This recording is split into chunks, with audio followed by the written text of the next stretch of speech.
You are seeing the screen? Yes, sir. Okay.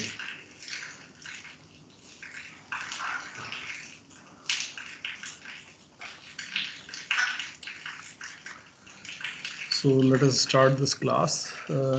As I told you that in this class we will basically discuss non-deterministic finite automaton.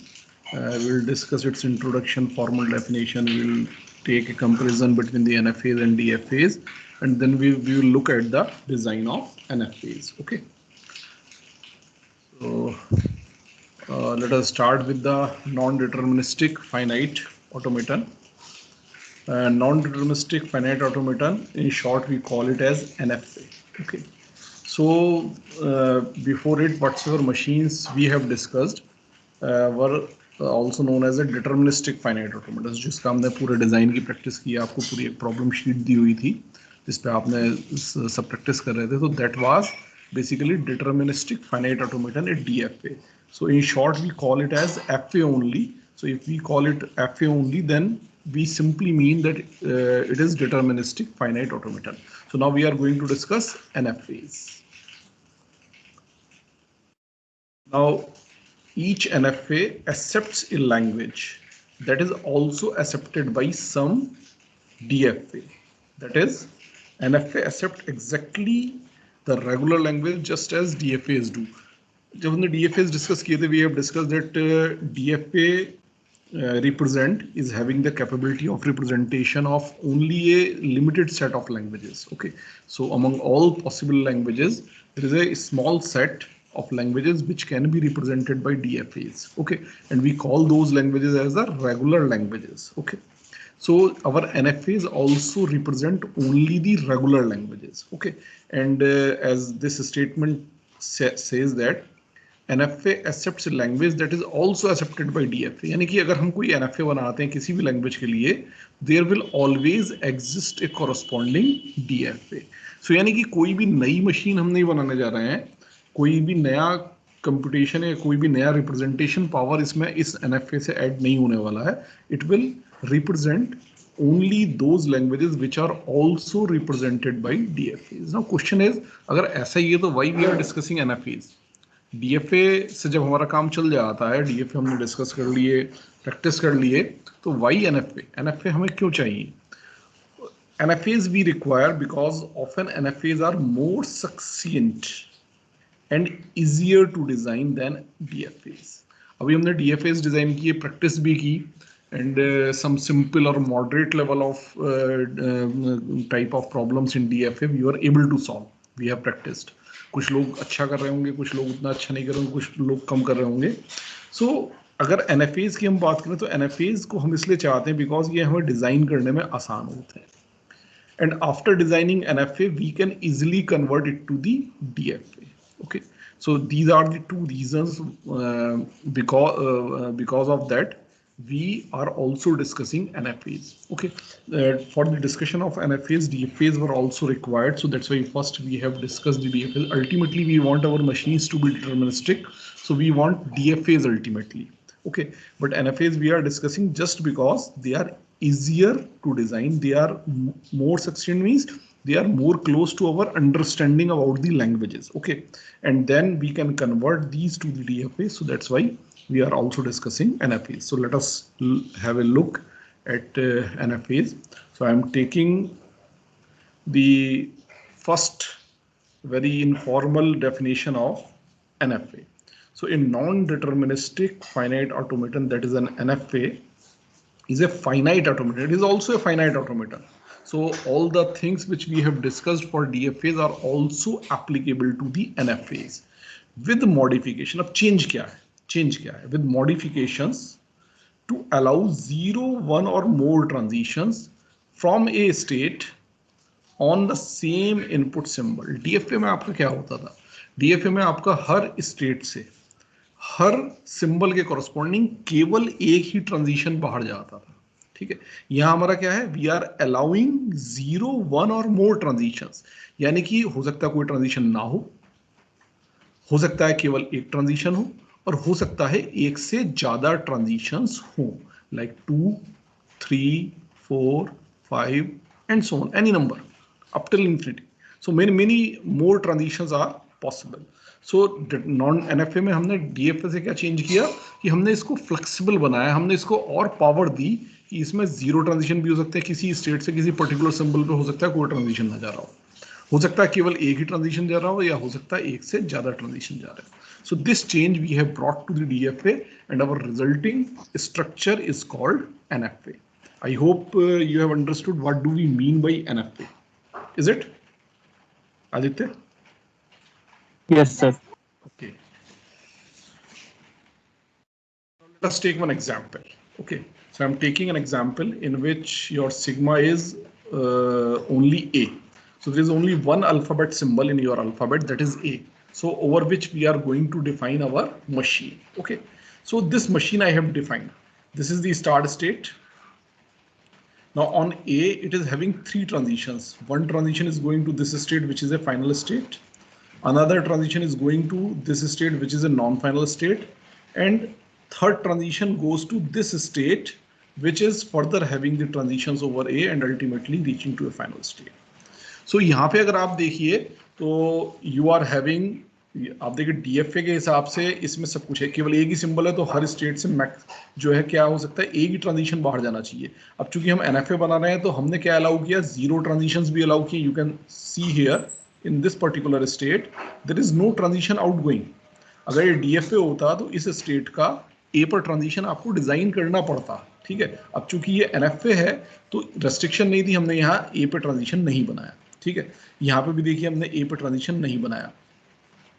इस particular state पे भी देखें तो आपने A पर transition नहीं बनाया.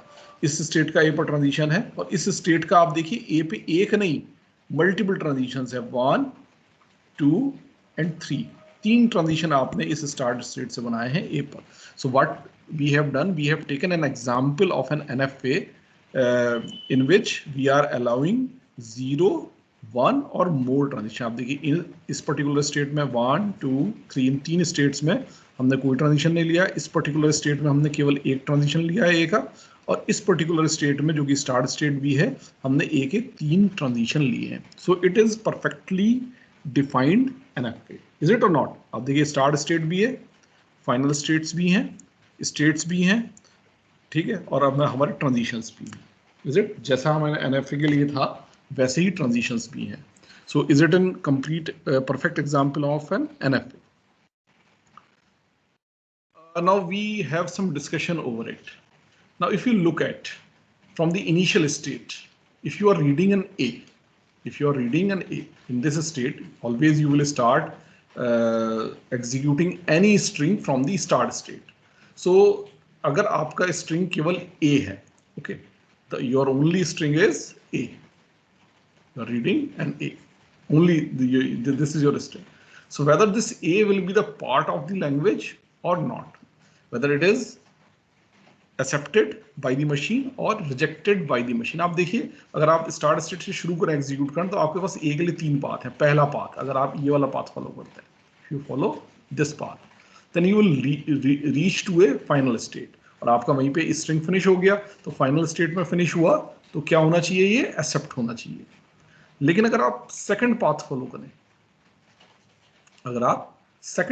करें, तो you will reach to this particular state, और आपका स्ट्रिंग कहाँ फिनिश करेगा, एक नॉन फाइनल स्टेट में फिनिश करेगा. तो यहाँ आपका स्ट्रिंग क्या होना चाहिए, रिजेक्ट होना चाहिए. यहाँ क्या होना चाहिए, एक्सेप्ट, और यहाँ क्या होना चाहिए, reject. Similarly on the third path also, अगर आप इस वाले पाथ को फॉलो करते हैं, इज इट, तो आप कहाँ फिनिश करेंगे, इस पर्टिकुलर स्टेट में फिनिश करेंगे. ओके, एंड यहाँ भी क्या होगा, आपका स्ट्रिंग रिजेक्ट हो जाएगा. Is it okay? सो आप देखिए एक पाथ पे आपको सक्सेस मिल रही है और दो पाथ पे आपको रिजेक्ट मिल रहा है, तीन पाथ पॉसिबल है. सो अब क्वेश्चन ये है कि मशीन कौन सा पाथ फॉलो करे. मशीन कैसे डिसाइड करेगी कि उसे पहला पाथ फॉलो करना है, उसे दूसरा पाथ फॉलो करना है, उसे तीसरा पाथ फॉलो करना है. अगर आप इसको DFA से कंपेयर करें तो DFA में ये सिचुएशन अराइज ही नहीं हो सकती. क्यों नहीं अराइज हो सकती? क्योंकि हर स्टेट से हर सिंबल पे केवल एक ही ट्रांजिशन बाहर जा रहा होगा. यानी कि अगर ये स्टार्ट स्टेट थी तो इससे A पर केवल एक ही ट्रांजिशन बाहर जा रहा होता अगर ये DFA होता. तो वहां कहीं कंफ्यूजन ही नहीं होता, मशीन को डिसाइड करना ही नहीं है कि उसको कहाँ जाना है। ऑब्वियस सी बात है कि वो जिस स्टेट में है और जिस इनपुट सिंबल पे है, तो वो इनपुट सिंबल उसको जहां भी ले जा रहा है उसको वही फॉलो करना। Is it? सो वहां आपके डिसीजन की प्रॉब्लम नहीं थी। लेकिन यहाँ एनएफए में आपका क्या प्रॉब्लम आ गई? डिसीजन की प्रॉब्लम आ गई कि among the available multiple paths which path your machine should follow. And this is the simple concept of non-determinism. So that's why we call our this kind of machine as non-deterministic machine. We call this as non-deterministic machine. So that's why this name is given to this machine is NFA. Now I hope it is clear what do we mean by non-determinism. When your machine is not able to decide which path to follow, okay, then this is the situation of non-determinism. And in NFA, this situation arises. So that's why this is called non-deterministic finite automaton. This situation does not arise into a DFA. So that's why that is called a deterministic machine, deterministic finite automaton. वहां पे क्या है? हर चीज deterministic है, decided है. अगर ऐसा होगा तो रिजल्ट ये होगा, अगर ऐसा होगा तो रिजल्ट ये होगा. For every possibility, you have decided what to be done. While in NFA, it is not there. So that's why this is called non-deterministic. I hope non-determinism is clear. और अगर कोई डाउट हो तो पूछ लीजिए.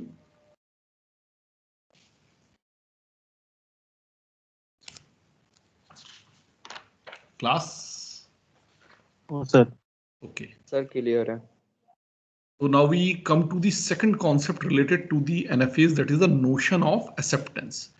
DFA में कैसे accept होता था कि हम स्ट्रिंग को स्टार्ट स्टेट से रन करना शुरू करते थे. ठीक है, एक लेटर पढ़ते जाते थे, उस लेटर के अकॉर्डिंग हम जिस भी स्टेट पे थे, कौन सी नई स्टेट पे जाना है वो हमारा ट्रांजिशन फंक्शन हमें बताता था. और अल्टीमेटली जब हमारा स्ट्रिंग फिनिश होता था, तो अगर हम एक फाइनल स्टेट में रेस्ट करते थे तो हमारा स्ट्रिंग एक्सेप्ट होता था. अगर एक नॉन फाइनल स्टेट में अल्टीमेटली रेस्ट करते थे तो हमारा स्ट्रिंग क्या होता था? रिजेक्ट होता था. लेकिन वो पॉसिबिलिटी कब थी? जब हमारा इनपुट स्ट्रिंग केवल एक ही पाथ फॉलो करता था. अब यहाँ तो आप देखिए, अभी मैंने ए पे आपको देख के बताया कि हमारे 3 पाथ थे स्ट्रिंग ए के लिए. एक पाथ हमें सक्सेस पे ले जा रहा था और 2 पाथ हमें फेल्योर पे ले जा रहे थे. सो अब हम इस ए को एक्सेप्टेड बताएं या रिजेक्टेड बताएं? सो जैसे मैंने आपको लिखा कि on first path A will get accepted, while on other 2 paths it will get rejected. Is the input string A is accepted or rejected? This is the question. The answer to this question is string A is accepted. It is accepted. Why it is accepted? Because if we have multiple paths, we have to ignore all the failures and accept the string if there exists at least one path which is leading to the success or which is leading to a final state. So यहाँ पे हमारे पास आप देखिए इन तीनों paths में से क्या है? ये 2 पाथ रिजेक्ट कर रहे हैं, तो हमें दोनों पाथ इग्नोर कर देने हैं. हमारे पास एक पाथ है जो हमें अल्टीमेटली फाइनल स्टेट पर रेस्ट कर रहे हैं. इस पाथ के थ्रू हम एक्सेप्ट कर सकते हैं. तो अगर कोई भी एक पाथ, कम से कम एक पाथ, एक से ज्यादा भी हो सकते हैं, कम से कम एक पाथ अगर ऐसा एग्जिस्ट करता है जिसके थ्रू हमारा स्ट्रिंग सक्सेस हो रहा है, तो हम उसको क्या मानेंगे? उस स्ट्रिंग को सक्सेस मानेंगे. यानी जितनी भी फेल्योर्स हैं उन सबको हमें भूल जाना है, उन सबको छोड़ देना है, केवल हमें सक्सेसेस को देखना. अगर एक भी सक्सेस है तो हमारा स्ट्रिंग एक्सेप्ट होगा. स्ट्रिंग रिजेक्ट कब होगा? जब सारे के सारे पाथ्स पे आपको फेल्योर मिले. मान लीजिए 3 पाथ थे और तीनों पाथ से आपको फेल्योर मिलती, किसी भी पाथ से आपको एक्सेप्ट हो ही नहीं रहा string. In that case you will declare yes this string is not accepted, it is rejected. Otherwise अगर एक भी पाथ एग्जिस्ट कर रहा है जिस पे एक्सेप्ट हो सकता है, तो आप स्ट्रिंग को क्या एज्यूम करेंगे? एक्सेप्टेड एज्यूम करेंगे. I think it is clear. Class, it is clear? Yes, sir. Okay. If we compare the situation with the DFA, so in DFA, each string follow a unique path. Each string follow a unique path. आप अभी देखिए क्यों unique path follow करता है? क्योंकि हर state से हर symbol पे केवल एक ही पाथ बाहर जा रहा है. सो कोई दूसरा पाथ हो ही नहीं सकता. सो जो भी स्ट्रिंग आप उस पर एग्जीक्यूट करेंगे तो एक यूनिक पाथ फॉलो करेगा. Is it? जबकि एनएफए के केस में क्या है? Same string may follow multiple paths. As we have seen this example, this string is following 3 paths. Okay, some of which may lead to the acceptance and other may lead to the failure. And again, what we have to see, we have to look only the successes. अगर हमारा किसी भी path से success हो रही है तो string accepted है, अदरवाइज स्ट्रिंग रिजेक्टेड है. Now we come to the next concept. We take a string. That string is AAA. So what string we are taking? We are taking AAA. अगर ये string हम इस FA पे execute कराएं, तो पहले path पे पहला A हमें यहाँ ले जाएगा. ओके, जब अगला A रीड कर रहे होंगे, तो इस स्टेट से अब A पे कोई ट्रांजिशन तो है नहीं, तो कहाँ जाए? कुछ पता ही नहीं कहाँ जाए, क्योंकि A पे कोई ट्रांजिशन इस स्टेट से है ही नहीं. So we will not be able to move further. अभी हमारा स्ट्रिंग पूरा रीड नहीं हुआ है, स्ट्रिंग अधूरा है, स्ट्रिंग फिनिश नहीं हुआ हमारा, स्ट्रिंग अभी रास्ते में है, आधा है, पूरा स्ट्रिंग प्रोसेस नहीं हुआ. पूरा स्ट्रिंग प्रोसेस नहीं हुआ और हम एक ऐसी स्टेट पे पहुंच गए जहां से हम आगे नहीं बढ़ सकते. सिमिलरली अगर हम सेकंड पाथ पे देखें, सेकंड पाथ पे हम इस स्टेट पे पहुंचेंगे, पहला ए रीड करने के बाद सेकंड ए रीड करेंगे तो कहाँ जाएंगे हमें पता ही नहीं. तो सिमिलर सिचुएशन है पहले और दूसरे पाथ पे. अगर थर्ड पाथ पे भी जाएं तो पहला ए हमें यहाँ ले जा रहा है, दूसरा ए हम रीड करेंगे तो इस फाइनल स्टेट पे पहुंच जाएंगे, बट देन तीसरा ए जब रीड करेंगे again the same situation arises. कहाँ जाए, क्योंकि इससे ए पर कोई ट्रांजिशन है नहीं, अभी स्ट्रिंग मेरा पूरा प्रोसेस नहीं हुआ और मैं एक ऐसी स्टेट, ऐसी सिचुएशन में पहुंच गया जहां से मैं कहीं भी मूव नहीं कर सकता. आई can not leave that state और मेरा स्ट्रिंग फिनिश नहीं हुआ. अगर मेरा स्ट्रिंग फिनिश हो जाता तो मेरा डिसीजन हो जाता कि अगर मेरा स्ट्रिंग फाइनल स्टेट में फिनिश करता तो एक्सेप्ट होता, नॉन फाइनल स्टेट में फिनिश करता तो रिजेक्ट होता. बट क्वेश्चन यहाँ ये है कि इन तीनों ही पाथ पे मेरा पूरा स्ट्रिंग प्रोसेस ही नहीं हो पा रहा, स्ट्रिंग अभी आधे रास्ते में है. तो अगर ऐसी सिचुएशन कभी भी मिलती है तो इस सिचुएशन को हम कहते हैं input crash. So when an input string that has not been completely read, यानी कि जो पूरा प्रोसेस नहीं हुआ है अभी, reaches to a state that it can not leave, जिससे आगे वो बढ़ नहीं सकता, because there is no outgoing edge that it may follow, क्योंकि उससे आगे कोई ऐसी एज ही नहीं है जिसको वो फॉलो कर सके. ऐसा नहीं है, देखिए एज हो सकती है मगर वो एज उस पर्टिकुलर सिंबल के लिए नहीं है जिसको उसको फॉलो करना. Then we say that input और machine has crashed at that particular state.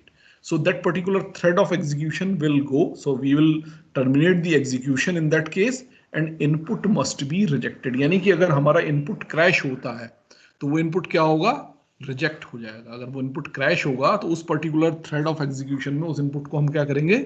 Reject करेंगे. So this is the concept of input crash और machine crash. This is a important concept. ये concept आपका DFA में नहीं था. क्यों? क्योंकि डीएफए में ऐसी कोई सिचुएशन ही नहीं आती जहां पे आपको ये कंडीशन हो कि जो है मेरी एक पर्टिकुलर स्टेट में पहुंच गया और मेरे पास आगे जाने का कोई रास्ता ही नहीं है, यानी कि मैं अभी इनपुट स्ट्रिंग फिनिश नहीं हुआ. अगर आपका इनपुट स्ट्रिंग में लेटर्स हैं तो आपके पास पॉसिबिलिटी भी जरूर होगी कि आप किस पाथ पे फॉलो करें, क्योंकि हर स्टेट से हर इनपुट सिंबल पे एक ट्रांजिशन बाहर जा रहा होगा. तो आपको हमेशा पता होगा कि किस नेक्स्ट स्टेट पे आप पहुंच सकते हैं. तो डीएफए के केस में it is a guaranteed that your input string will be processed fully, while in NFA it is possible that your input string is not processed fully. We have taken this example of AAA. This AAA you cannot process over this FA fully. या तो single A read करने के बाद या दो A read करने के बाद आप स्टक कर जाएंगे, उसके बाद आप आगे नहीं बढ़ सकते. So if such a situation is there, then your execution will terminate and your input will be rejected, and it is called input crash. Is it clear, class? Yes, sir. Okay, so these were important concepts related to the NFAs. अगर ये तीनों concept आपको समझ में आ गए तो आगे FA में आपको कोई दिक्कत नहीं आएगी. Now we come to the formal definition of NFA. Okay. अगर फॉर्मल डेफिनेशन देखें तो जैसे हमने इनफॉर्मल डेफिनेशन भी कही कि हमने डीएफए की डेफिनेशन के बेस पे एनएफए की डेफिनेशन डिसाइड की. हमने क्या कहा? NFA is a DFA with modification to allow 0, 1 और more transitions from a state on same input symbol. यही तो हमने कहा. तो हमने केवल कुछ मॉडिफिकेशन की, यानी कि बाकी सब कुछ डीएफए जैसा था. तो essentially an NFA is represented like DFA.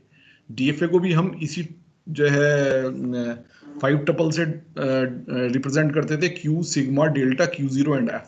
So NFA is also defined by this 5 triple Q, sigma, delta, Q0 and F. तो यहाँ पर Q क्या होगा? Q is a non empty finite set of states. Sigma क्या होगा? It is a non empty finite set of symbols. DFA में भी ये बिल्कुल ऐसे ही थे. Q was the set of states and sigma was the set of symbols. Okay, then q0 was the member of q and it was known as the start state, same as DFA. Then capital F was a subset of q, it was known as the set of final state, same as DFA. Now come on the fifth one. Delta is a transition function. In DFA also it was a transition function that takes a state q. तो q से एक state लेगा, यानी कि इसके inputs क्या होंगे, एक स्टेट होगी and N input symbol from sigma, और एक सिंबल लेगा, यानी कि किस स्टेट में है, कौन सा सिंबल रीड कर रहे हैं, इसके बेसिस पे डिसाइड करेगा, it will return A subset of Q. बस यहीं पे डिफरेंस है एनएफए और डीएफए के बीच में. एंड डीएफए में क्या था कि हर स्टेट और हर इनपुट सिंबल के करस्पॉन्डिंग ये बताता था कि आप कौन सी नई स्टेट पर पहुंचेंगे, which new state you will reach. Okay, लेकिन यहां ये क्या बता रहा है, यहां ये बता रहा है सबसेट ऑफ क्यू, यानी which states you can reach, not a single state. It is possible that multiple states you can reach. This is the only difference. So it will tell you all the states which are reachable from a given state and input symbol. So this transition function delta will be of the form delta is such that q cross sigma to 2 to the power q. I think everybody understand that 2 to the power q is the power set.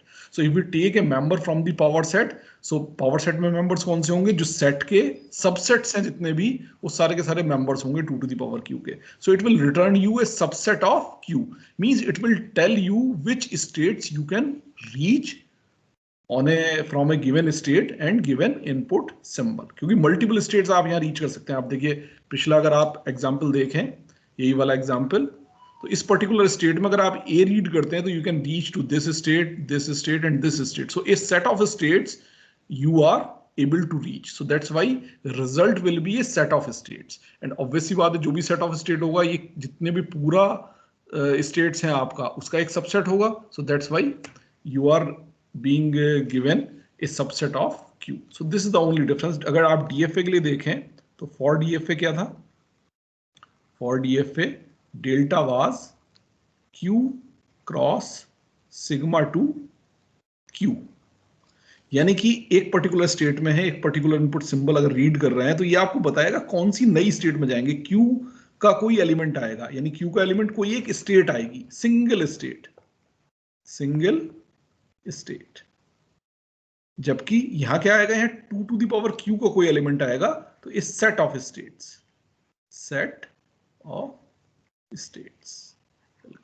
So this is the only difference between the NFA and DFA. Otherwise, NFA and DFA are exactly the same as far as formal definition is concerned. I hope it is clear. Class. Yes, sir. Okay. Yes, sir. What we do, we will take an example.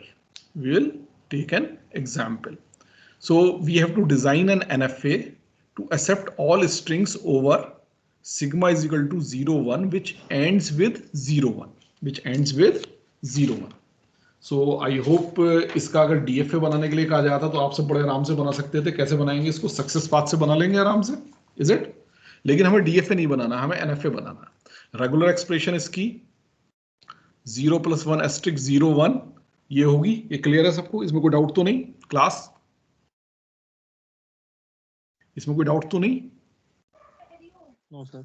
Okay, अब मैं क्या करता हूँ, पहले सबसे पहले इसका एक DFA बना लेते हैं. DFA आप सबको आता है तो पहले सबसे पहले DFA बनाते हैं. किससे बनाएंगे, सक्सेस पाथ से बनाएंगे. मैं क्या कर रहा हूँ, एक स्टेट बना रहा हूँ Q0. ये मेरी क्या है, स्टार्ट स्टेट है. इससे सक्सेस के लिए मुझे क्या चाहिए, एक 0 चाहिए. ये मेरी Q1 स्टेट हो गई. और क्या चाहिए, एक 1 चाहिए. ये मेरी Q2 स्टेट हो गई and it is the final state as well, is it. So 0 1 success path बना लिया. अगर ये 0 1 लास्ट 0 1 है, लास्ट 2 लेटर्स हैं, तो मेरा स्ट्रिंग सक्सेसफुल. अब मैं कंप्लीट करता हूं. अगर मुझे 0 मिला तो सक्सेस पाथ पे आगे बढ़ूंगा, शायद 0 1 मिलने जा रहा है, ठीक है. लेकिन अगर 1 मिला तो आई विल स्टे हेयर, 1 पर आई विल स्टे हेयर. ओके, जब तक 1 मिलता रहेगा यहीं स्टे करूंगा. जैसे ही 0 मिलेगा आगे बढ़ जाऊंगा कि शायद एक 1 मिल जाए तो मुझे सक्सेस मिल जाए, ठीक है. अब यहाँ पे मुझे 0 मिल गया तो मैं इस Q1 स्टेट पे आ गया. अब यहाँ से अगर 1 मिलता है तो मैं सक्सेस पे पहुंच जाऊंगा. लेकिन अगर 0 मिलता है तो आई विल स्टे हेयर, क्योंकि still last letter read is 0. एक 1 मिलते ही मुझे सक्सेस मिल जाएगी, तो इसलिए मैं इसी स्टेट पर स्टे करूंगा। Is it? अब Q2 पे पहुंच गए सपोज जो है, तो यानी कि एक 0 1 आपको मिल चुका, तो अब तक आपने जो स्ट्रिंग रीड किया है वो आपका सक्सेसफुल होगा अगर वहीं पे फिनिश हो जाए। लेकिन अब जरूरी तो नहीं है फिनिश हो।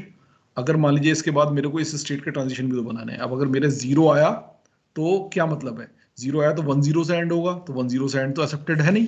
तो अब मुझे सक्सेस के लिए क्या चाहिए, अगर 0 आया तो एक 0 तो आ चुका, अगर एक 1 आ जाए तो फिर सक्सेस मिल जाएगी, तो 1 लेकर के सक्सेस पे मैं कहां से आ सकता हूं, इस स्टेट Q1 से।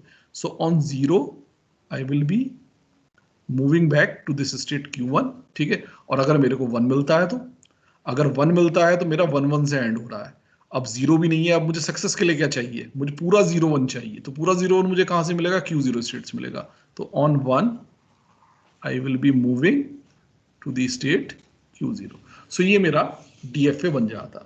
अब मुझे DFA तो बनाना नहीं है, मुझे क्या बनाना है, मुझे बनाना है NFA। सो NFA भी बिल्कुल ऐसे ही बनेगा जैसे आप ये बना रहे हैं। मैं क्या करता हूं, Q0 मेरी स्टार्ट स्टेट हो गई। सक्सेस के लिए मुझे क्या चाहिए, एक 0 चाहिए और एक 1 चाहिए कंटिन्यूएशन में, और ये लास्ट 2 लेटर्स हों अगर मेरे, तो मेरा क्या है, सक्सेस फाइनल हो जाएगी। Is it? सो ये मेरी Q2 फाइनल स्टेट, वही सक्सेस पाथ बन गया। अब क्वेश्चन ये है कि ये 0 1 लास्ट 2 लेटर्स होने चाहिए, यानी कि इसके बाद कुछ भी नहीं आना चाहिए। अगर कुछ भी नहीं आना चाहिए तो मैं यहाँ कुछ भी नहीं बनाता, ठीक है। मुझे क्या चाहिए, 0 1 लास्ट 2 लेटर्स चाहिए, इसके बाद कुछ नहीं आना चाहिए। कुछ नहीं आना चाहिए तो यानी कि इसके बाद में कुछ भी नहीं बना रहा हूं। अब इस 0 1 से पहले क्या आ सकता है, अगर 0 1 से पहले आप देखें कुछ भी आ सकता है, एनी स्ट्रिंग ओवर 0 एंड 1। और कुछ भी 0 1 पे कोई भी स्ट्रिंग हो तो उसके लिए हम क्या करते हैं, एक सेल्फ लूप बनाते हैं, किस पे, 0 पे और 1 पे। Is it? सो मैंने क्या किया, एक तरह से अगर आप देखें तो रेगुलर एक्सप्रेशन जो था, उसी रेगुलर एक्सप्रेशन को अगर देखो, मुझे 0 + 1 एस्ट्रिक चाहिए था, मैंने 0 + 1 एस्ट्रिक बनाया है। उसके बाद एक 0 1 चाहिए, एक 0 1 बनाया, और बात खत्म हो गई, खेल खत्म। Is it? तो क्या हुआ, ये मेरा बन गया NFA, corresponding to this particular language। ये मेरा क्या था, DFA। अब अगर आप ध्यान से देखो DFA और देखो इस रेगुलर एक्सप्रेशन को, इनमें कोई तालमेल, कुछ कोरिलेशन कुछ नजर आता है, कुछ भी नजर नहीं आता। आप देखिए DFA का डिजाइन काफी कॉम्प्लिकेटेड सा आपको दिखाई दे रहा है। Is it?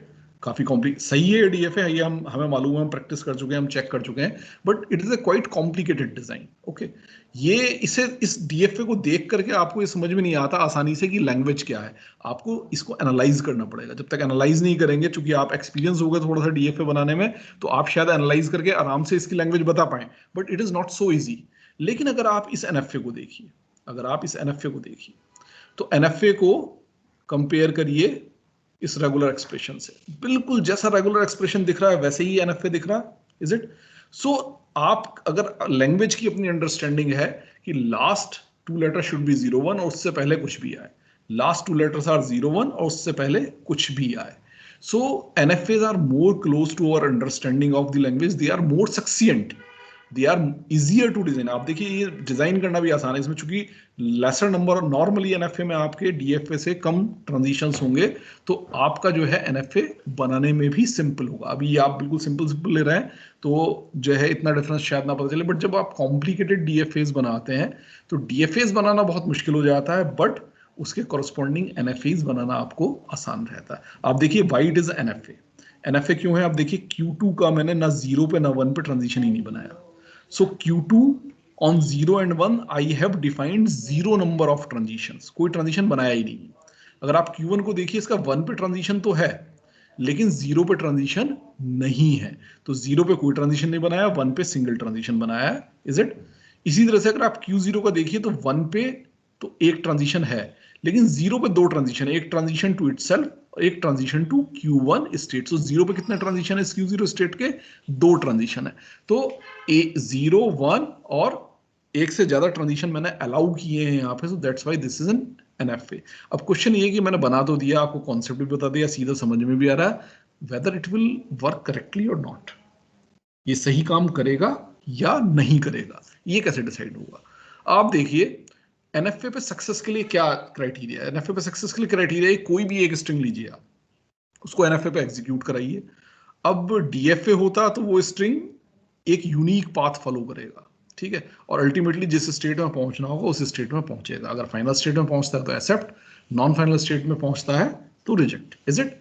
लेकिन वही स्ट्रिंग इस NFA पे मल्टीपल पाथ फॉलो कर सकता है। फॉर एग्जाम्पल, सपोज मैं एक एग्जाम्पल ले लेता हूं, 0 0 1, सपोज ये छोटा सा एक स्ट्रिंग ले लेते हैं 0 0 1, ठीक है? इसको हम एग्जीक्यूट कराना शुरू करते हैं इस पे। पहला 0, अब या तो आप Q0 पे रह सकते हैं या आप Q1 पे जा सकते हैं, दोनों में से कोई एक चूज करना है आपको। तो अगर आपने 0 पे ही, इस Q0 पे ही रहना चूज किया, तो आपकी स्टेट क्या हो गई? Q0। उसके बाद अगला 0 आपने फिर रीड किया, वापस आपके पास चॉइस है या तो Q0 पे रहें या Q1 पे जाए, तो आपने वापस चूज किया Q0 पे रहना। फिर तीसरा 1 है आपका, 1 पे तो कोई चॉइस ही नहीं है, Q0 पे रहना, तो आप Q0 पे एंड किए, यानी 0 0 1 के एग्जीक्यूशन के बाद आप कौन सी स्टेट में? Q0 स्टेट पे। और Q0 क्या है? एक नॉन फाइनल स्टेट है, तो आपका स्ट्रिंग क्या हो गया? रिजेक्ट हो गया। ये पहला पाथ। इसी तरह से आप देखिए दूसरा पाथ, ये पहले 0 पे मैं क्या करता हूं? यहीं पे स्टे करता हूं, ठीक है? पहले 0 पे मैं क्या करता हूं? यहीं पे स्टे करता हूं, Q0 पे रहा, मैं Q1 पे नहीं गया। अब जब अगला 0 आया तो वापस मेरे पास चॉइस थी, या तो Q0 पे रुकता है या Q1 पे जाता। अब की बार मैंने चूज किया Q1 पे जाना, तो मैं गया Q1 पे, ठीक है? अब उसके बाद मुझे 1 मिला, 1 पे एक ही चॉइस है मेरे पास, Q2 पे पहुंचना है। अब मेरा स्ट्रिंग भी फिनिश हुआ और मैं Q2 स्टेट पे हूं जो कि फाइनल स्टेट है, तो मेरा स्ट्रिंग क्या हो गया? एक्सेप्ट हो गया, यानी कि इस पाथ के थ्रू 0 0 1 एक्सेप्ट हो गया। और एक पाथ पॉसिबल है कि आप क्या करते, पहले 0 पे ही बजाय Q0 पे स्टे करने के आप Q1 पे आ जाते। अब उसके बाद जब आप सेकंड 0 रीड करेंगे तो Q1 से 0 कहाँ जाए? 0 पे कोई ट्रांजिशन है ही नहीं, तो यहाँ क्या होगा? आपका इनपुट क्रैश कर जाएगा। अगर इनपुट क्रैश कर जाएगा और कोई और पाथ आपके पास है भी नहीं, तो आपका एग्जीक्यूशन यहीं पे फिनिश होगा और स्ट्रिंग क्या हो जाएगा? रिजेक्ट हो जाएगा। तो यानी कि 3 पॉसिबल पाथ मुझे फिर यहाँ दिखाई दे रहे हैं, 2 पाथ पे रिजेक्ट और 1 पाथ पे एक्सेप्ट। तो अब चूंकि एक पाथ पे ये एक्सेप्ट हो रहा है, तो मेरा स्ट्रिंग क्या होगा? एक्सेप्ट होगा। आप देखिए, कोई भी स्ट्रिंग जो 0 1 से एंड कर रहा होगा, उसको एक्सेप्ट करने का एक मेथड यहां हमेशा होगा, क्या?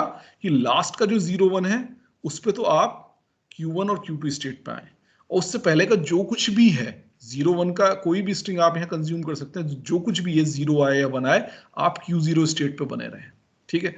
और जब लास्ट 0 1 आए तो आप लास्ट सेकंड लास्ट लेटर अगर 0 है तो उस पे आप इधर आ जाए, 1 पे इधर आ जाए। So always there will be one path by which you can get, you can lead to the Q2 state if your string is ending with 0 1. There is always at least one path. Okay, so your all strings which are ending with 0 1 will get accepted over this particular machine. I hope it is clear. Class, is it clear? Yes, sir. Okay, now what I will do, to have a more understanding about how a string gets processed over NFA, I will take a particular example and we will look at what happens. Okay, so I am taking a string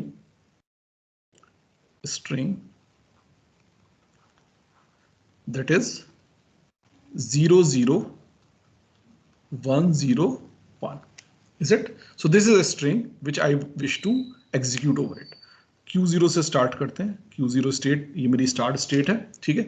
मुझे क्या मिलेगा? पहला 0 मिलेगा, ठीक है? जब पहला 0 मिलेगा तो मेरे पास दो ऑप्शन हैं Q0 स्टेट में, या तो Q0 पे रहूं या Q1 पे। अब आपकी मशीन क्या करेगी? यहाँ के आगे नॉन डिटरमिनेंट, अब आपकी मशीन डिसाइड नहीं कर सकती क्या करेगी।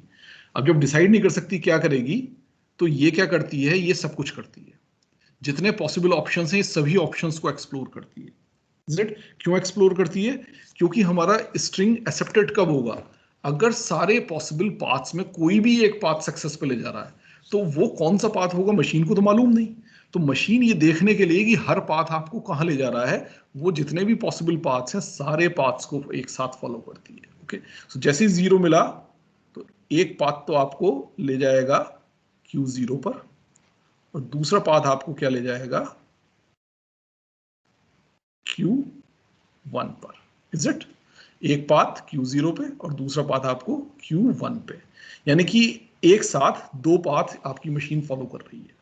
अब जब आप अगला लेटर रीड करेंगे, अगला लेटर भी क्या है आपका? 0 है। अब अगला लेटर 0 है, अगर आप इस पाथ को फॉलो कर रहे थे Q0 को, तो अगेन आपके पास दो चॉइसेस हैं, यानी कि 0 मिलने पे आप Q0 पे रहेंगे या Q1 पे जाएंगे। सो अगेन यहां से आपके दो पाथ बन जाएंगे, 0 पे या तो आप Q0 पर ही रहेंगे या फिर आप Q1 पर आ जाएंगे, ठीक है, अब मैंने केवल ये वाला पाथ फॉलो किया था, ये वाला पाथ भी तो फॉलो करना है Q1। अब सपोज अगर मैं Q1 पे था और मेरे को 0 मिला था, ये सेकंड लेटर रीड कर रहा हूँ, तो Q1 से 0 पे तो कोई ट्रांजिशन है ही नहीं।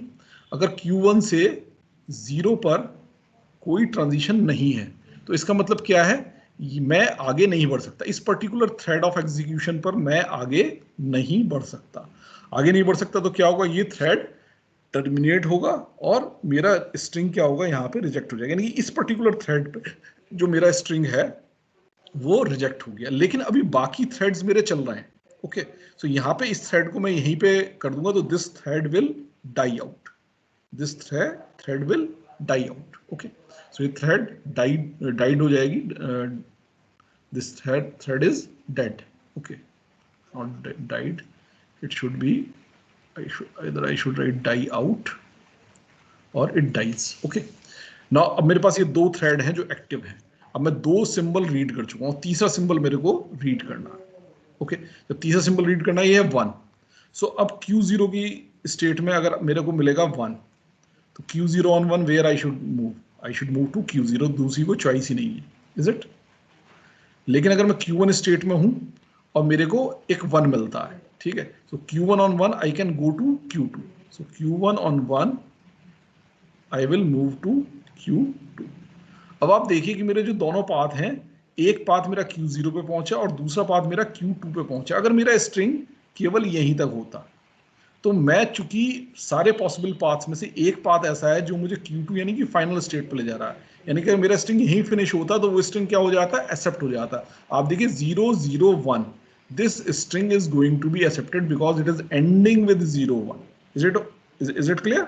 सो इट इज एंडिंग विद 0 1। लेकिन अब मेरा स्ट्रिंग यहाँ तो फिनिश हुआ नहीं, तो मुझे आगे फर्दर प्रोसेस करना है। सो नेक्स्ट लेटर मेरा क्या है, 0। Again Q0 on 0, there will be two choices, either I will state Q0 or I will move to Q1।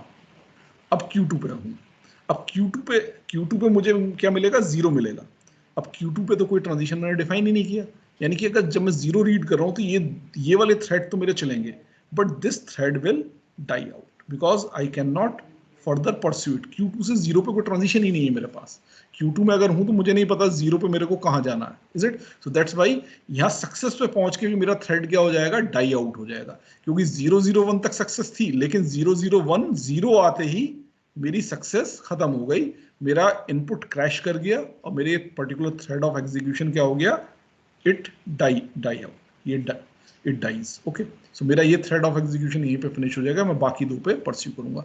अब नेक्स्ट अगला लेटर रीड करूंगा 1, Q0 on 1 it moves to Q0 only, there is no other choice। आप FA की transitions को देखिए, और अगर Q1 से मेरे को 1 मिलता है तो it is Q2, it is Q2 which is a final state. So आप देखिए अब मेरा स्ट्रिंग पूरा प्रोसेस हो चुका। अब मेरा स्ट्रिंग चूंकि पूरा प्रोसेस हो चुका, तो अब मैं अपने जितने भी लाइव पाथ्स हैं उन पाथ्स पे देखूंगा कि किसी पाथ से सक्सेस मिल रही है क्या। आप देखिए इस पाथ से तो मुझे सक्सेस नहीं मिली, तो इट इज ए फेल्योर। लेकिन इस पाथ से मेरे को क्या मिल रही है, सक्सेस मिल रही है, सक्सेस मिल रही है because Q2 is a final state, so my string is accepted. So this input string 0 0 1 0 1 is accepted, is it? So this is the process by which a string gets executed over an NFA। DFA पे अगर आप देखिए execute करते तो DFA पे तो simple था। आप, मैं DFA का एग्जीक्यूशन यहाँ लिख दे रहा हूँ। DFA का एग्जीक्यूशन क्या है, सिंपल, Q0 से शुरू करेगा, पहला 0 आपको कहाँ ले जाएगा, Q1, कोई और चॉइस ही नहीं है। Q1 पे फिर अगला 0, वापस Q1 पे रहेंगे, इज इट। उसके बाद अगला क्या लेटर क्या है, अगला लेटर है 1। So Q1 on 1 you will reach to Q2, you will reach to Q2, ठीक है। बट चूंकि यहाँ स्ट्रिंग फिनिश नहीं हुआ, अगर फिनिश होता तो आप देखिए 0 0 1 यहाँ भी एक्सेप्ट होता, इज इट। अब फिनिश नहीं हुआ तो आगे गया आपके पास 0 1। सो Q2 से 0, Q2 से 0 वापस कहाँ है, Q1, इज इट। और Q1 से फिर 1, Q1 से फिर 1 कहां पहुंच गए, Q2 पर पहुंच गए, और अब आपका स्ट्रिंग फिनिश हो गया। और फिनिश किस स्टेट में हुआ, एक फाइनल स्टेट में, सो that's why it will get accepted.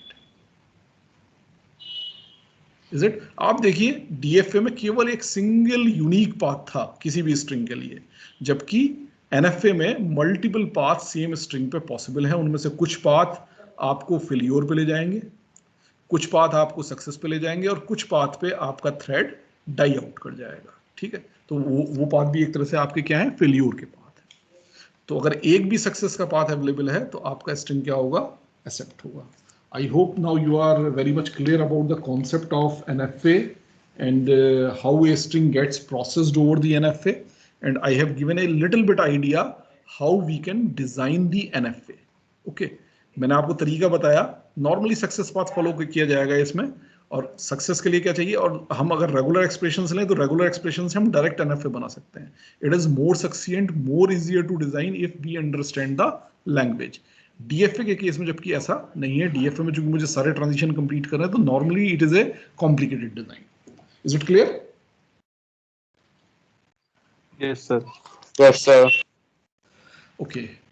Now we come to its transition table representation. अभी हमने जो रिप्रेजेंटेशन यहाँ देखा है, ये रिप्रेजेंटेशन हमारा क्या है, ग्राफिकल रिप्रेजेंटेशन है।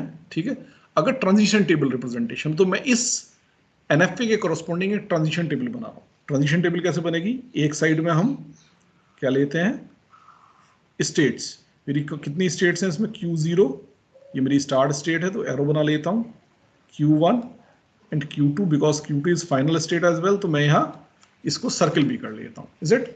इधर की तरफ मेरे क्या आएंगे, इनपुट सिंबल्स आ जाएंगे, एक 0 एक 1। सो Q0 on 0, Q0 on 0 reaches to Q0 and Q1 both. Okay, so entry here will be Q0, Q1। अब अगर आप ध्यान से देखें तो मैंने इस एंट्री को क्या किया है, कर्ली ब्रैकेट्स में लिखा है। कर्ली ब्रैकेट्स मींस कि I am representing A set. Set को कैसे लिखते हैं, कर्ली ब्रेसेस में लिखते हैं ना। सो जब भी आपकी एनएफए की टेबल होगी, उसमें जितनी भी एंट्री आएंगी वो सब कर्ली ब्रेसेस में आएंगी। इसका ध्यान रखिए, ये बहुत जरूरी है। ऐसा नहीं कि आप Q0 Q1 डायरेक्ट लिख दें, हालांकि लिख देते हैं, नॉर्मली लोग समझ जाते हैं कि yes you are making a transition table of NFA, but conceptually it is wrong. Conceptually, you have to write like a set. You have to declare that it is a set consisting of two states, Q0 and Q1. Is it? Now Q0 on 1. Q0 on 1 is single state Q1, Q0. Okay. So even though it is a single state, I am not writing the single state. I am writing it in curly braces because it is a set consisting of a single state. It is a singleton set. It is a singleton set, but it is a set. So always the entries in the table of NFA will be sets. चाहे भले ही singleton set हो, उसमें एक single entry ही क्यों ना हो। Multiple entries है तो आपको क्लियरली वैसे भी पता चल रहा है कि आपका जो है ये जो है एनएफए का टेबल है, बट सिंगलटन भी हो, एक एंट्री भी हो, तब भी आप उसको कर्ली ब्रेसेस में ही लिखेंगे। इसका खास ध्यान रखिएगा। Now come on the second one, Q1 on 0, कुछ है ही नहीं, किसी स्टेट पे पहुंच ही नहीं सकते, यानी कोई स्टेट नहीं है। तो इसका मतलब क्या है, अब एंट्री क्या आनी है, सेट आनी है। ऐसा सेट जिसमें कोई एंट्री ना हो, कौन सा सेट होगा वो, क्लास, कौन सा सेट होगा, Answer. Yes. So I will represent it using 5.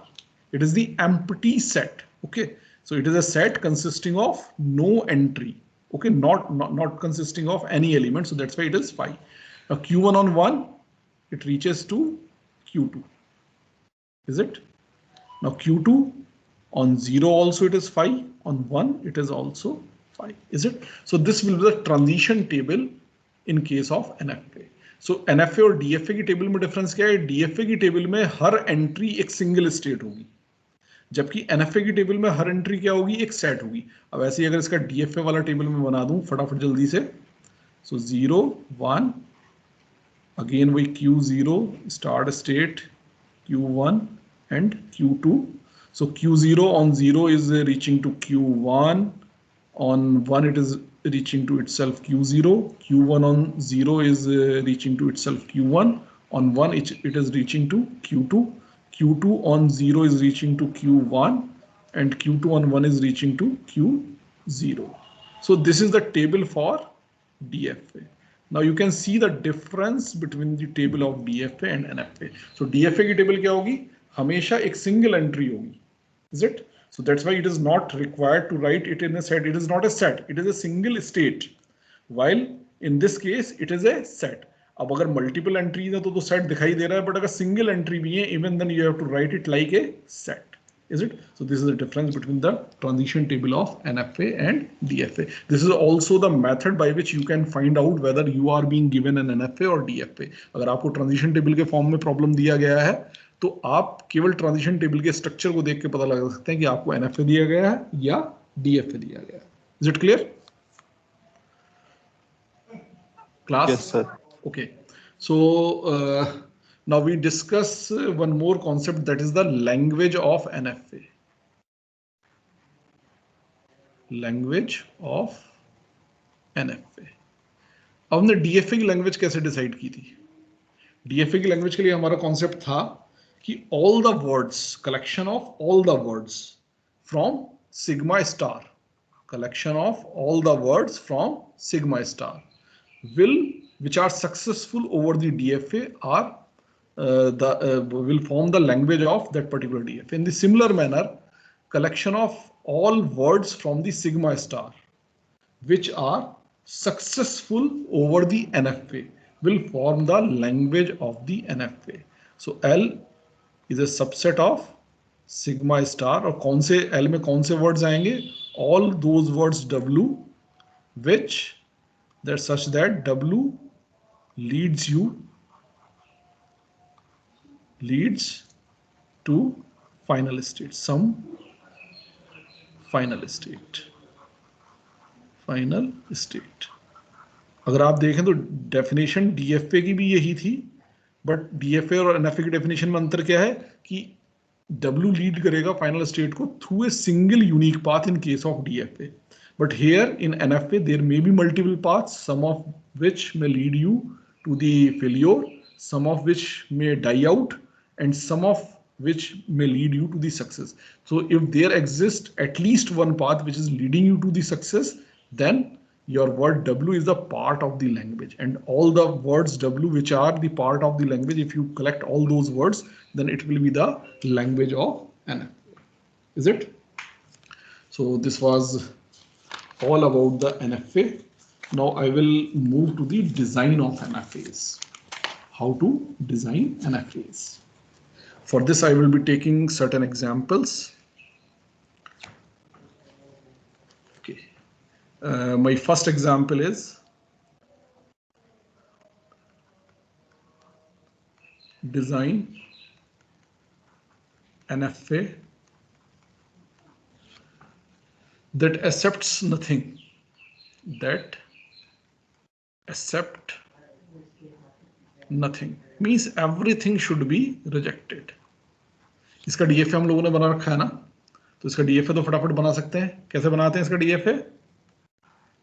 Start state, suppose मैं अज्यूम कर लेता हूं कि मेरा जो अंडरलाइंग अल्फाबेट है that is a b. Is it? क्योंकि बिना अल्फाबेट के आप डीएफए या एनएफए कुछ भी डिजाइन नहीं कर सकते. You must first know the alphabet. Okay, so on a and b it is coming to itself and there is no final state. कोई final state नहीं है, so nothing will be accepted. आपकी जितनी भी states हैं उनमें से कोई भी state final state नहीं है, तो कुछ भी accept नहीं होगा, everything will get rejected. So this is an DFA. But मेरे को क्या करना है, अब इसका NFA बनाना है. NFA कैसे बना सकता हूँ? Simply by designing only the necessary transitions. तो अब इसमें कोई transition necessary है ही नहीं. मुझे ना A पे बताना है कहाँ जाएगा, ना B पे बताना है. मैंने एक state बनाई, ये स्टार्ट स्टेट है, और चूंकि ये केवल स्टेट है इस एफए में और ये फाइनल स्टेट भी नहीं है, तो मेरा नल भी एक्सेप्ट नहीं होगा. चूंकि स्टार्ट स्टेट फाइनल स्टेट नहीं, नल एक्सेप्ट नहीं होगा. अब ए बी या किसी भी और, मतलब मैं कोई भी स्ट्रिंग ले लूँ ए बी के ऊपर, तो जो भी पहला लेटर होगा या तो ए होगा या बी होगा. So from this start state on letter a where I will go, I don't know. I do not have any transitions defined on A. So on reading the first letter A, that particular string will crash over the machine. Okay, this machine will crash, or you can say my input will crash. Input process नहीं हुआ, पूरा पहला letter ही read कर रहा हूँ और जो है उसी पे मुझे आगे बढ़ने का रास्ता नहीं मिल रहा कि मैं आगे कैसे बढ़ूं, तो मेरा लेटर प्रोसेस ही नहीं हुआ और मेरा इनपुट क्या हो गया, क्रैश हो गया। इसी तरह से अगर पहला लेटर बी है तब भी क्रैश होगा। तो अब मेरा आगे वर्ड ए हो, ए बी हो, बी ए हो, बी बी हो, या और कोई भी जो है 3 लेंथ का, 4 लेंथ का, पहला लेटर रीड करते ही मेरा इनपुट क्या हो जाएगा, क्रैश हो जाएगा। ठीक है, यानी कोई भी इनपुट इस पे क्या होगा, सक्सेसफुल होगा ही नहीं। Is it? So that's why everything will get rejected. आप देखिए दोनों सिमिलर से लग रहे हैं, बट इसमें क्या है, देखिए नंबर ऑफ ट्रांजिशंस कम है। इन जनरल मैंने जैसे आपसे कहा था, एनएफए में जो नंबर ऑफ ट्रांजिशंस हैं नॉर्मली डीएफए के मुकाबले कम होंगे। So that's why this is also the reason why NFAs are simple to design. क्योंकि आपको जितनी कम चीजों के साथ डील करना है, जितने कम रिसोर्सेज के साथ डील करना है, जितना कम कॉम्प्लेक्स आपका नेटवर्क होगा, स्ट्रक्चर होगा, उतना आपका डिजाइन आसान होगा। That's why NFAs are easier than DFAs. I hope it is this example is clear. Sir अगर सेल्फ लूप लगा देते इस पे तो कोई प्रॉब्लम होती? देखिए सेल्फ लूप लगाते ही डिजाइन क्या बन जाता, ये बन जाता। ठीक है, and it has become a DFA. Is it और नॉट? वैसे अगर देखा जाए तो भी सही होता, क्योंकि each DFA is also an NFA. क्यों क्यों एनएफए है? आप देखिए एनएफए में क्या है, फ्रॉम ईच स्टेट 0, 1 और मोर ट्रांजिशंस आर पॉसिबल। ठीक है, इन केस ऑफ एनएफए। जबकि in case of DFA from each state only single transition is possible. Only single transition is possible. ना तो 0 नंबर ऑफ ट्रांजिशन अलाउड है, ना एक से ज्यादा ट्रांजिशन अलाउड है, केवल और केवल एक ट्रांजिशन अलाउड है। तो अगर आप ध्यान से देखें तो डीएफए एनएफए का ही एक स्पेशल केस नहीं बन गया। DFA is a special case of NFA. यानी कि अगर हम सिंपल शब्दों में समझें तो NFA is a more general machine, DFA is a more specialized machine. Is it? Okay, so that's why जो कुछ भी डीएफए है वो एनएफए तो है ही, लेकिन हर एनएफए डीएफए हो ये जरूरी नहीं है। बात समझ में आई? Is it clear or not? Yes sir. Okay, so यानी कि अगर मैं डीएफए भी बना देता हूं that is also an NFA, तो technically it is not wrong. Technically it is not wrong, but again अगर मेरे को डीएफए ही बनाना था तो एनएफए की कोशिश करने की जरूरत क्या थी? फिर तो जब मुझे सारे ट्रांजिशन डिजाइन करने ही है तो फिर तो डीएफए बन गया। Is it? एनएफए का फायदा क्या है कि I don't have to design all the transitions, I have to make a simple design which is more close to my understanding of the language, which is more close to the language। जबकि पिछले example में जैसे मैंने आपको दिखाया था कि DFA जो है वो लैंग्वेज की अंडरस्टैंडिंग के उतना क्लोज हो जरूरी नहीं है। In some cases it may be, in most of the cases it will not. Is it? So that's why NFA में मेरा पर्पस क्या है कि मैं केवल जो नेसेसरी ट्रांजिशंस हैं वही डिजाइन करूं। अब नेसेसरी ट्रांजिशन से ऐसा मतलब नहीं है कि मैं हर एनएफए में खाली ऐसे ही छोड़ दूं, कुछ भी ना डिजाइन करूं। जो जरूरी है ट्रांजिशन वो डिजाइन करना पड़ेगा, जो गैर जरूरी है वो छोड़ सकते हैं। जैसे इस केस में ए बी गैर जरूरी था तो हमने इसको छोड़ दिया था। Let us take some more examples, तो आपको उससे और क्लियर होगा। अब अगला एग्जांपल लेते हैं, NFA that accept only the null string. Accept only null string, null string. इसका मैं एक एनएफए बनाता हूं, सिंपली जल्दी से बना दिया ये। Will it work or not? देखिए स्टार्ट स्टेट है, because start state is final state, so null will always get accepted. Is it? और बाकी कुछ भी इस पे रिजेक्ट होगा। क्यों रिजेक्ट होगा? जिस कॉन्सेप्ट से मैंने यहां बताया था कि रिजेक्ट हो रहा है, उसी कॉन्सेप्ट से यहां भी रिजेक्ट होगा। जैसे ही पहला लेटर आएगा, क्योंकि मैंने कोई ट्रांजिशन बनाया ही नहीं है, तो पहला लेटर रीड करते ही मेरा इनपुट क्या हो जाएगा, क्रैश हो जाएगा। तो यानी कि कोई भी स्ट्रिंग जो कि लेटर्स से बना हुआ है इस पे सक्सीड करेगा ही नहीं। केवल क्या सक्सीड करेगा? नल सक्सीड करेगा। क्यों? क्योंकि स्टार्ट स्टेट मेरी फाइनल स्टेट है। Is it? तो दिस इज ओके। अब अगर ध्यान करिए, आपने इसके लिए डीएफए क्या बनाया था? इसके लिए आपने डीएफए कुछ ऐसा बनाया था, माइनस प्लस, उसके बाद ए बी को आप कहीं दूर ले गए थे। ठीक है, which was a non final state, और इस स्टेट के बीच की ट्रांजिशन बनाने थे तो ए बी, कुछ ऐसा डिजाइन आपने बनाया होगा। इससे कम, 2 स्टेट से कम आप बना ही नहीं सकते। इज इट और नॉट? क्लियर है? तो यहाँ चूंकि मुझे अगले किसी की आवश्यकता नहीं थी, मुझे सक्सेस के लिए जो चाहिए और जितने से मेरा सक्सेस का काम कंप्लीट हो गया मैंने उतना ही बनाया, जितना सक्सेस जो आवश्यक नहीं था वो उसको मैंने छोड़ दिया। जबकि डीएफए में क्या था, मैं इसको खाली इतना नहीं छोड़ सकता था, मुझे ये बताना पड़ता कि इस स्टेट में अगर मुझे ए मिलेगा तो कहाँ जाना है, इस स्टेट में अगर बी मिलेगा तो कहाँ जाना है, जबकि एनएफए में ये नेसेसरी नहीं है बताना। Is it? So that's why NFA is simpler than DFA. I hope it is clear. Yes, sir. Okay, then come on example 3. NFA that accepts all these strings ending with B. Accept all strings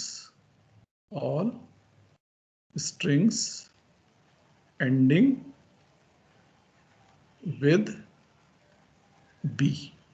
ठीक है, अब इसको मैं कैसे करता हूं? इसका सबसे पहले आप देखिए आपकी अंडरस्टैंडिंग क्या लैंग्वेज के बारे में। Last letter should be b, उससे पहले कुछ भी आए। Is it clear or not? Last letter is b, उससे पहले कुछ भी आए। अगर इसकी रेगुलर एक्सप्रेशन देखें तो क्या बनाएंगे? A plus b asterisk b. It simply suggest me there should be a start state, there should be a start state. Success के लिए एक बी चाहिए and this b should be the last b, this b should be the last b. इसके बाद कुछ नहीं चाहिए तो इसलिए कुछ भी नहीं बनाऊंगा। इससे पहले क्या है? कुछ भी आ सकता है, कुछ भी आ सकता है। कुछ भी मतलब a प्लस बी एस्ट्रिक, यानी कि a b. So this will be the NFA which will accept all the strings ending with b. So it is close to the understanding of the language or not? Now come on, it's DFA. अगर मुझे इसका DFA बनाना होता तो भी आपने ऐसे ही बनाया होता, माइनस बी आपको कहां ले जाएगा? सक्सेस पे। लेकिन आपको देखना पड़ेगा कि ये सक्सेस फाइनल है कि नहीं है। ठीक है, तो अगर आपको इस फाइनल स्टेट पे सक्सेस पे पहुंचने के बाद बी मिल रहा है तो स्टिल योर स्ट्रिंग में b ending with b. Okay, so that's why you will stay here. लेकिन अगर आपको ए मिल रहा है तो आपको इससे अवे जाना है। अवे कहाँ जाएंगे आप? स्टार्ट स्टेट पे जाएंगे। Is it? इधर से अगर स्टार्ट स्टेट पे है, अगर बी मिलेगा तो सक्सेस की तरफ बढ़ेंगे, लेकिन ए मिलेगा तो वहीं स्टे करेंगे और इंतजार करेंगे कि शायद अगला लेटर बी मिल जाए और आपको सक्सेस पे ले जाए। सो आप देखिए, this is the DFA, this is the DFA, it is the DFA. So DFA देखिए, डीएफए और लैंग्वेज की जो अंडरस्टैंडिंग है वो दोनों कितनी डिफरेंट है, जबकि एनएफए और लैंग्वेज की अंडरस्टैंडिंग जो है वो कितनी सिमिलर है।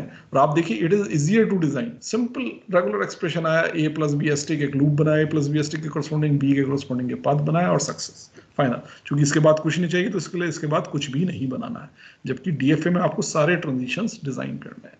सो अगेन, जो मैंने सबसे शुरू में आपसे पॉइंट किया था, why we want NFAs? We want NFAs because they are more succinct to the understanding of the language and they are easier to design. अब आप कहेंगे ये सर ने शुरू में बेवकूफ बना दिया, पहले डीएफए बनवा ली है, सारी मेहनत करा ली और अब जो है एनएफए बता रहे हैं कि भाई ये बनाना आसान है, इसको बना लो। इज इट और not class?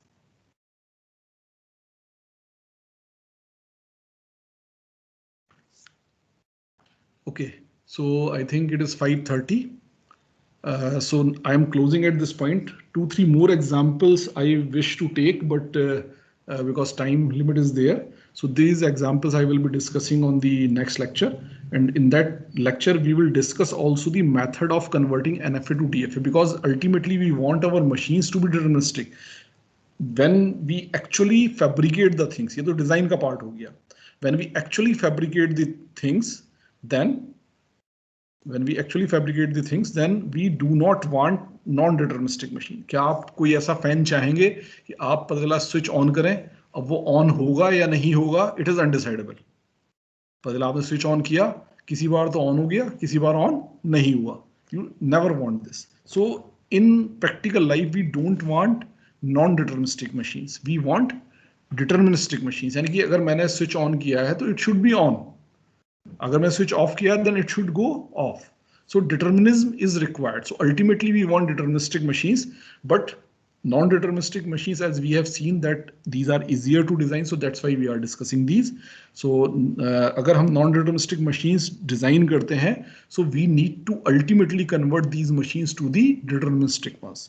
So for that, as I have told you, that we have simple mechanical methods, simple algorithmic methods by which we can convert a non-deterministic machine to the deterministic one. So that we will be discussing on the next lecture. Thank you all. If you have any doubt, you can ask, otherwise I will close.